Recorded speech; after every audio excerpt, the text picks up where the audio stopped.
लग्नाचे दागिने म्हणजे श्रीमंत पेशवाई दागिने, नाशिकचे सुप्रसिद्ध सराफ मयूर अलंकार सराफ। ताज्या बातम्यांसाठी नाशिक न्यूजच्या YouTube चॅनलला सबस्क्राइब करा आणि बेल आयकॉनला प्रेस करा।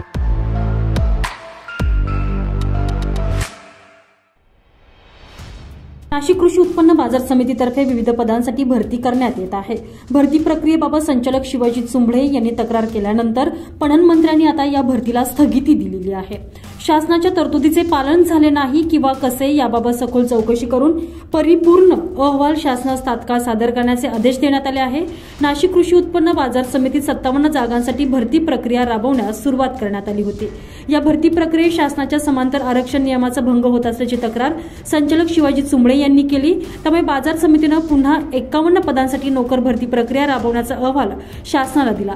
चुंबळे यांनी आक्षेप घेत नोकर भरती रद्द करण्याची मागणी जिल्हा उपनिबंधकांकडे केलेली आहे। याबाबतची प्रत पणन मंत्री, पणन संचालक यांना देखील पाठवण्यात आलेली होती।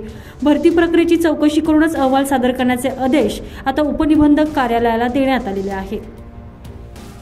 तर बाजार समितीत नोकर भरतीबाबत संचालक मंडळाचा कुठलाही सहभाग नाही। ही भरती प्रक्रिया शासन स्तरावर सुरू आहे।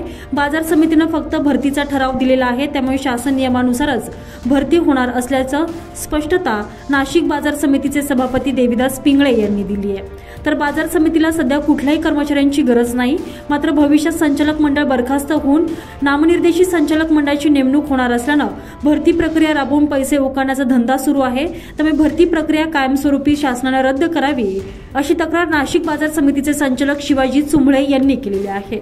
दरम्यान शिवाजी चुंबळे यांच्या तक्रारीनंतर पणन मंत्र्यांनी या भरतीला आता स्थगिती दिली आहे।